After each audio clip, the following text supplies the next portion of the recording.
Wings of the Hawk in 3D, a 1953 release, an 81-minute film, 6.1 on International Movie Database,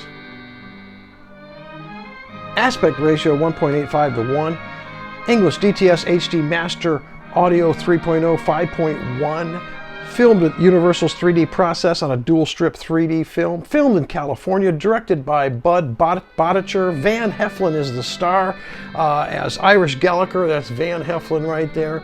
You've got Julie Adams as Raquel, the lovely Julie Adams as Raquel. Then you got Abby Lane as Elena, and you have George Dolans as Colonel Paco, and Rodolfo Acosta as Arturo. So what do you got here? You got a Mexican Western that takes place in 1910, 1911 during the Mexican Revolution.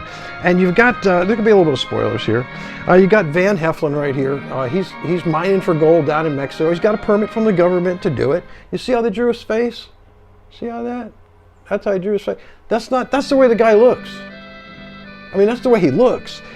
Check up on his bio. They call him the craggy-faced actor, and he looks that way. But he's really rough and tough, and he fills the part really good.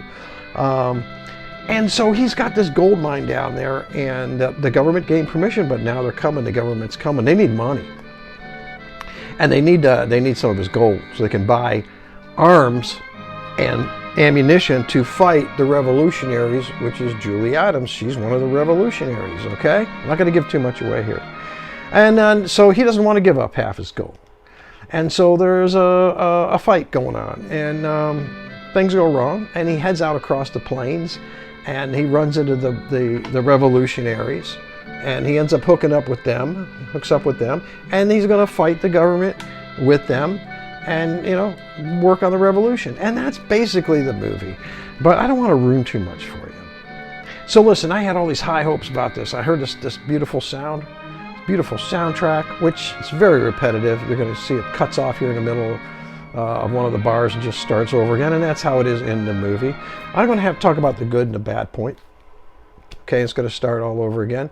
I watched the first 10 minutes and I turned it off, and I said, this is great. I can't wait. A nice big picture and everything. It looks really, really like one of the classic Westerns. It never was a classic Western, but... And we're going to talk about the 3D here in a minute. Let's talk about Van Heflin real quick. He pulls it off pretty well. He ends up with a romantic interest to her. How's the chemistry on that? Kind of sucks. That doesn't really come through. Listen, the plot's kind of rushed. Julie Adams. Let's talk about the lovely Julie Adams. Oh my gosh, she's absolutely beautiful. What can you say? She's beautiful, stunning on screen. Fills out her outfit pretty well. Very well, actually, and just absolutely beautiful on screen. Abby Lane, Abby Lane's a famous actress. I guess a lot of her footage wound up on the floor of the editing room or something. She comes in really late into the movie, and she's just there for a few minutes. So kind of a waste of her, really. George Dolans as Colonel Paco plays a great part, really does. Cutthroat guy, mean. And you got Rodolfo Acosta as Arturo. He's the other part, the triangle of the love interest going on here. They don't show him here. I like this little guy right here. He reminds me of Gilligan from Gilligan's... Wait a minute, where is he? That's not him. Where is he? I saw him on here. Nope, there he is. Oh, he's down in here. Reminds me of Gilligan from Gilligan's Island. He's a funny little guy. In fact, that's him over there coming down the hill. Okay? He's really funny. This little guy reminds me of Gilligan. He's one of my favorite characters here in the movie.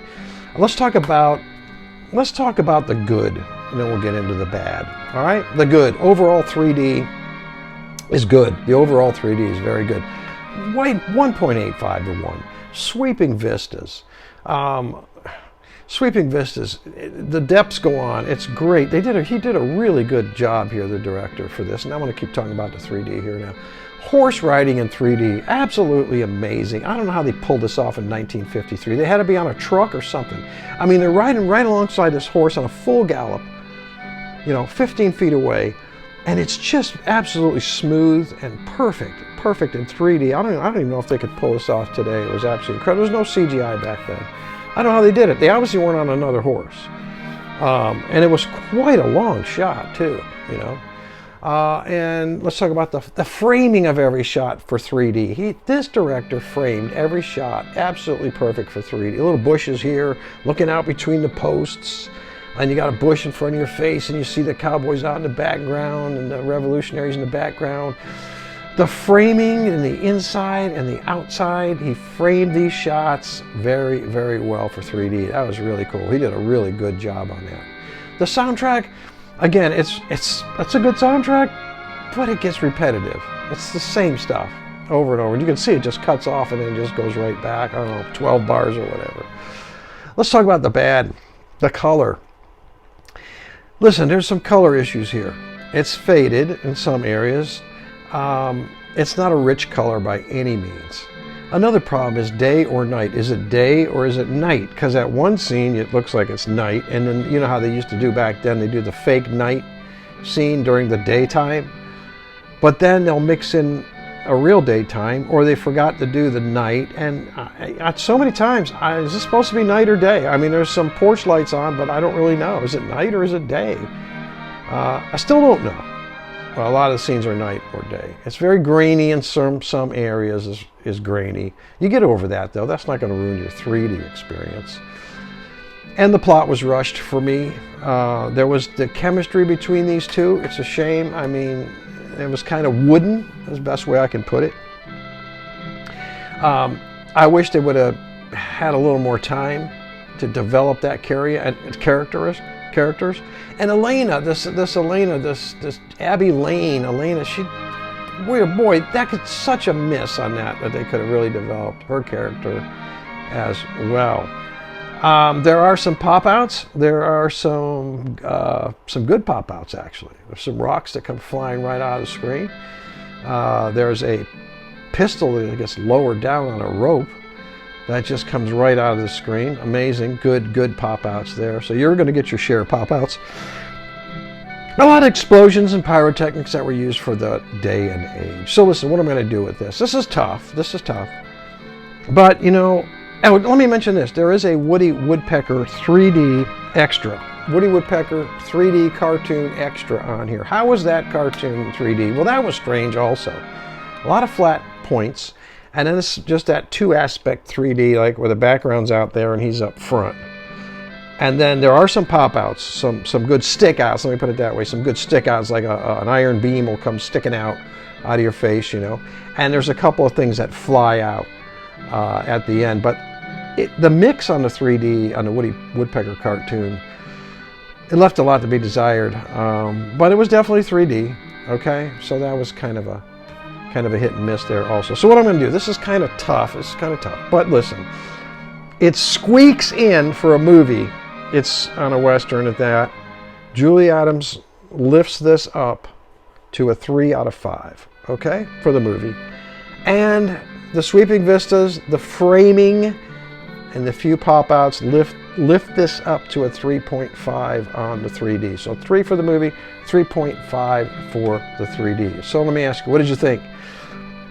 Did you see it? Did you see it in 3D? Did you see it in 2D? Because it comes with 2D on there. I don't think you would have seen this in the theaters in 1953 and be here to talk about it. Maybe you will. This came out 4 years before I was born. But you know, hey, what did you think of it? What did you think of it if you've seen it? All right. So that's my take on this. I want you to hit that like and subscribe button. I want you to stay tuned. I got a lot more reviews coming up. I want you to stay safe. I want you to have a good night. And as always, God bless.